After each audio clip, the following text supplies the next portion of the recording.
Hello friends, मैं रेनू स्वागत करती हूँ आप सभी भावी अध्यापक एवं अध्यापिकाओं का आपके अपने channel target UP TET CTET में। दोस्तों, आज की इस क्लास में हम पढ़ने वाले हैं आपके ग्रेड 4 सेमेस्टर के फर्स्ट पेपर यानी कि आरंभिक स्तर पर भाषा एवं गणित के पठन लेखन क्षमता के विकास के अंतर्गत आपके राजन सीरीज के मोस्ट इंपॉर्टेंट क्वेश्चंस की सीरीज में पार्ट 1 के सभी प्रश्नों को हम लोगों ने देख लिया था। टोटल 65 क्वेश्चंस को हमने कर लिया था पार्ट 1 में दोस्तों।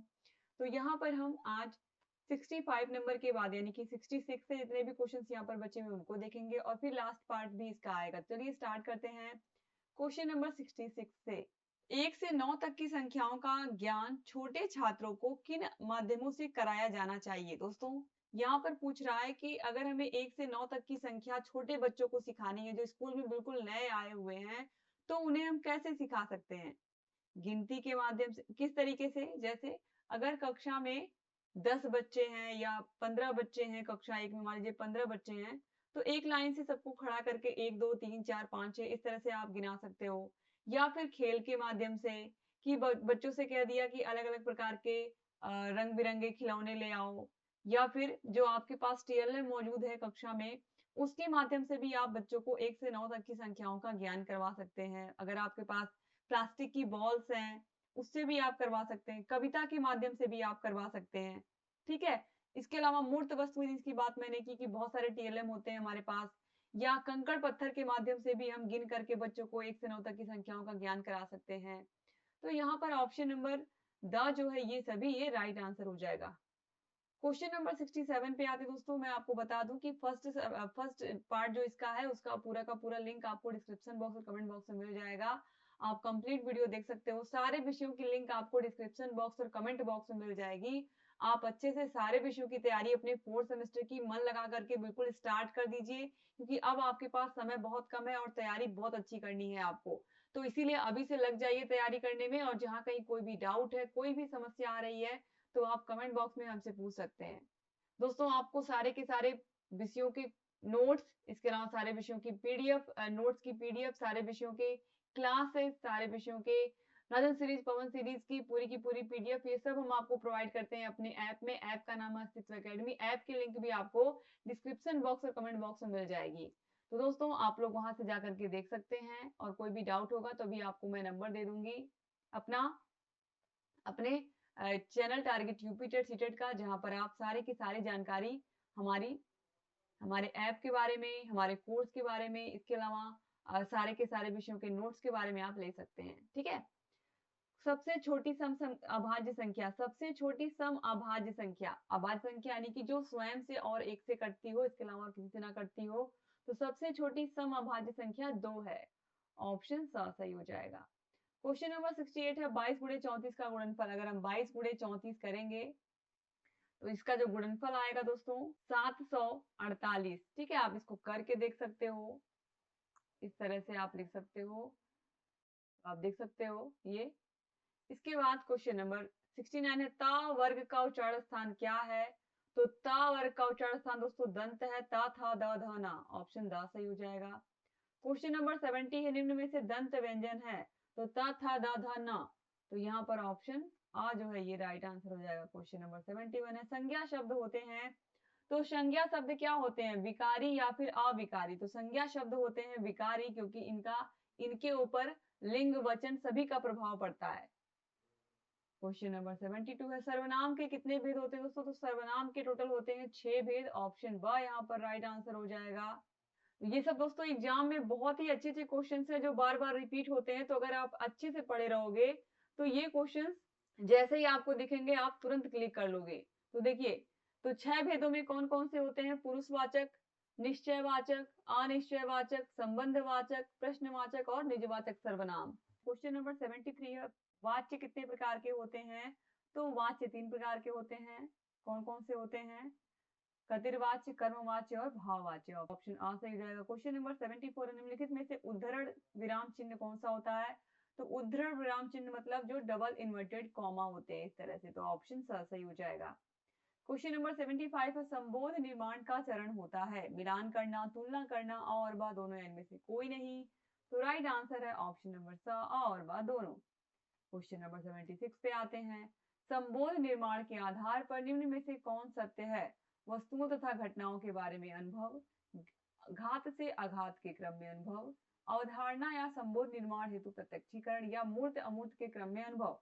तो राइट आंसर है मूर्त अमूर्त के क्रम में अनुभव। क्वेश्चन नंबर 77 है, संख्या 65 342 78 443 जोड़ने पर प्राप्त संख्या के हजार वाली संख्या है। तो इन दोनों संख्याओं को हम जोड़ करके यहाँ पर चेक करेंगे कि हजार के स्थान पर आने वाली संख्या कौन सी है। इसको जोड़ते हैं हम लोग, 65 342 78 443। तो 2 और 3 5, 4 और 4 8, 4 और 3 7, 5 और 8 13 और 3 6 और 7 13 और 1 14। तो यहाँ पर आप देखिए इकाई, दहाई, सैकड़ा, हजार। हजार के स्थान पर क्या आ रहा है? 3, और यही पूछा है, तो हजार के स्थान पर आने वाली संख्या 3 है। ऑप्शन बहुत सही हो जाएगा। क्वेश्चन नंबर 78 है, 6534 को 7 से भाग देने पर, तो 7 से हम भाग देंगे, उसके बाद देखेंगे कितना भागफल आ रहा है और कितना शेषफल। तो चलिए यहाँ पर हम 9 बार में ले जाएंगे, 7 का पहाड़ा 9 बार पढ़ेंगे तो 63, 7 नमा 63। तो ये 2 आ गया, फिर यहाँ से 3 हमने उतारा, फिर 7 का पहाड़ा पढ़ेंगे 3 बार तो 21 आ जाएगा, फिर यहाँ पर 2 बच गया, और फिर यहाँ पर हमने 4 को उतारा, फिर 3 बार ही जाएगा तो 21, और यहाँ पर बच जाएगा कितना, घटाएंगे 24 में से 21 तो 3। तो ये 3 शेष बच गया और 933। तो देखिए भागफल 933 और शेषफल 3। तो ऑप्शन आ सही हो जाएगा। क्वेश्चन नंबर 78 तक हमने देख लिया। अब इसके बाद यहाँ पर हम 79 देखेंगे। दोस्तों यहाँ पर सारे के सारे प्रश्नों को फिर से दोहरा दिया है, तो हम यहाँ पर 79 नंबर प्रश्न पर आते हैं। देखिए यहाँ तक हमने देख लिया, यहाँ तक क्वेश्चन नंबर 78 तक।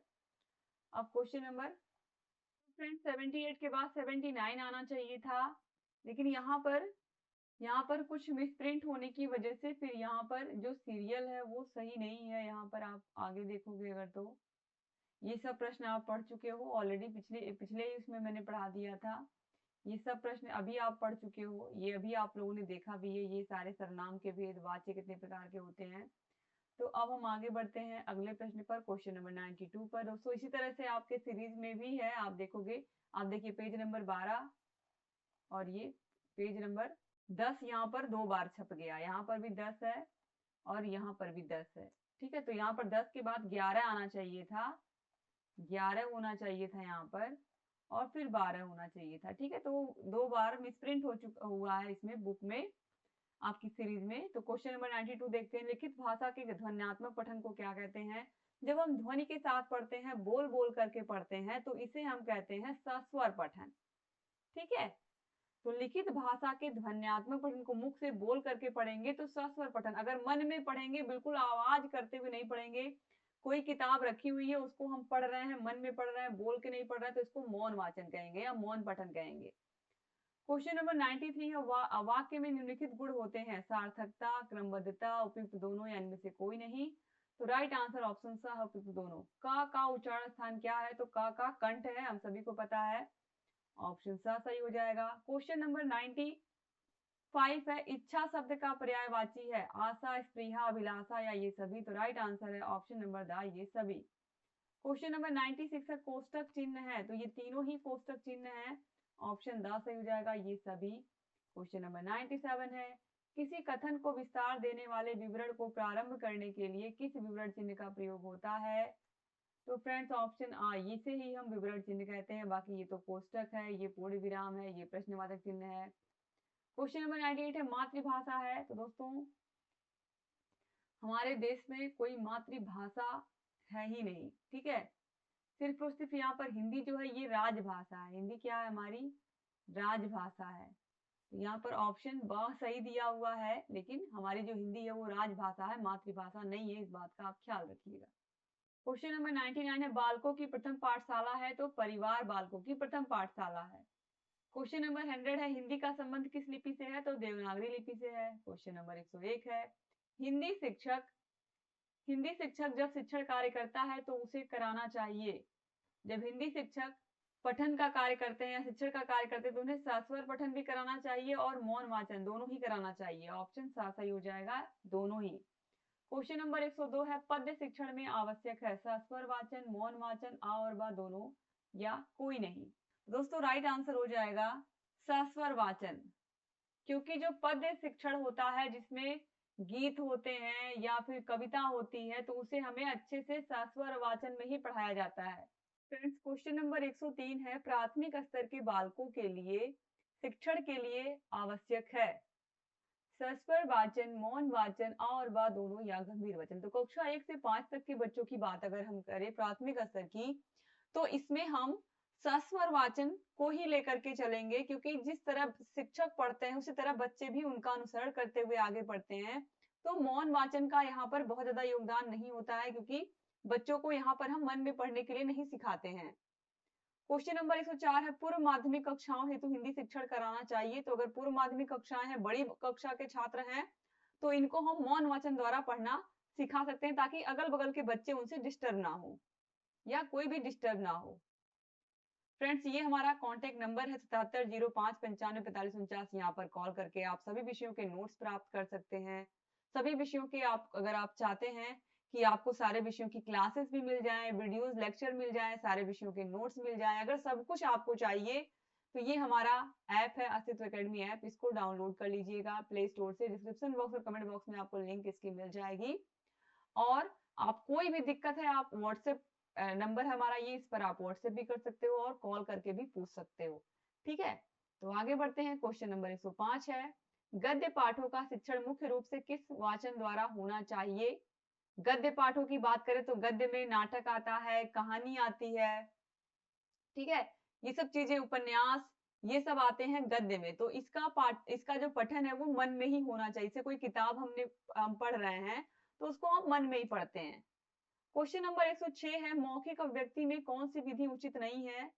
तो मौखिक अभिव्यक्ति, मौखिक का मतलब ही हुआ कि मुख से बोल करके ही हमें कोई ना कोई चीज बतानी है, चाहे किसी के बारे में बताना हो, किसी घटना के बारे में बताना हो, किसी कहानी के बारे में बताना हो, तो हम मुख से बोल करके ही तो बताएंगे। किसी गाने के बारे में बताना हो तो इसमें मौन वाचन का कोई योगदान नहीं होता है।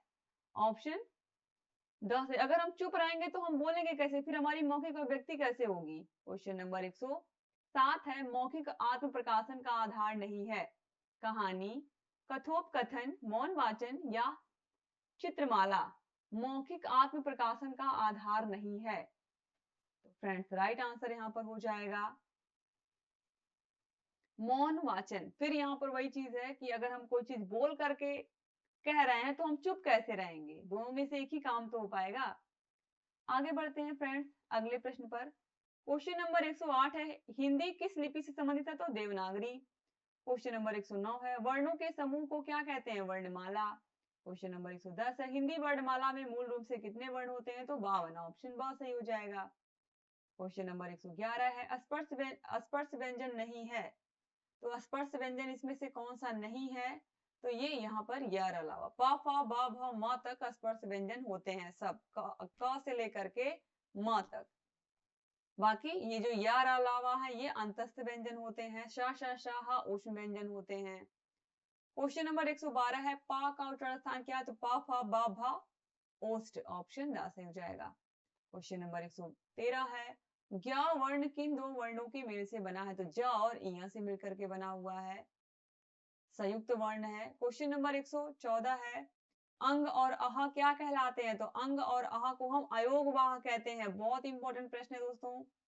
ऑप्शन 10 सही जाएगा। क्वेश्चन नंबर 115 है, साइलेंट या मूक या मौन वर्णों का प्रयोग किसमें होता है। तो साइलेंट वर्ड किस किस भाषा में होते हैं। इंग्लिश में होते हैं। ठीक है, इंग्लिश में जैसे KNIGST, इसको हम बोलते हैं नाइट। तो के क्या है इसमें, साइलेंट है, इसका मतलब होता है नाइट, इसका मतलब योद्धा होता है।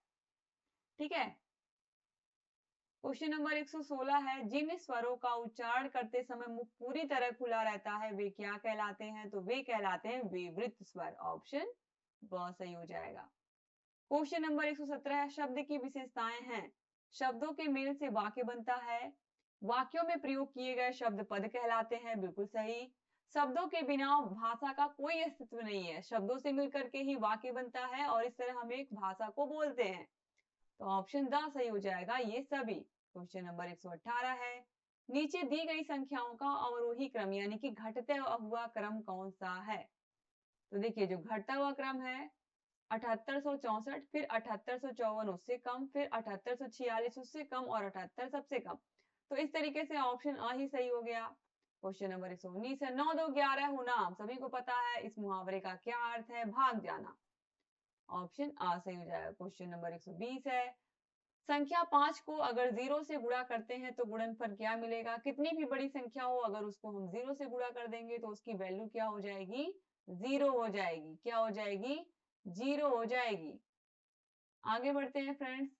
अगला क्वेश्चन है क्वेश्चन नंबर 121, शून्य को किसी संख्या से भाग देने पर, शून्य को किसी संख्या से, अगर शून्य में हम किसी संख्या से 5 से 6 से 8 से 10 से किसी भी संख्या से अगर 0 में हम भाग कर रहे हैं तो वो क्या होगा? शून्य ही होगा, उसका जो भागफल होगा वो 0 होगा। क्वेश्चन नंबर 122 है, पुस्तक प्रेस कारखाने में पिछले वर्ष 39,779 तथा वर्तमान में 46,759 पुस्तकें छपकर तैयार हुई, कुल कितनी पुस्तकें छपी? तो आप ऐसे ही ऑप्शन देख सकते हो, जब ये दोनों जुड़ेंगे तो 6,980 तो आएगा नहीं, ठीक है। 39,779 तो यहाँ पर एक वर्ष में, दोनों को जोड़ेंगे तो ज्यादा ही आएगा, ये ऑप्शन भी गलत। और ये 1.175, इसका तो कोई मतलब ही नहीं है। तो राइट आंसर क्या हो गया? ऑप्शन ब, 86,538 पुस्तकें छपी, इन दोनों को जोड़ेंगे तो यही आएगा। क्वेश्चन नंबर 123 है, एक सैकड़े में कितनी दहाइयां होती हैं?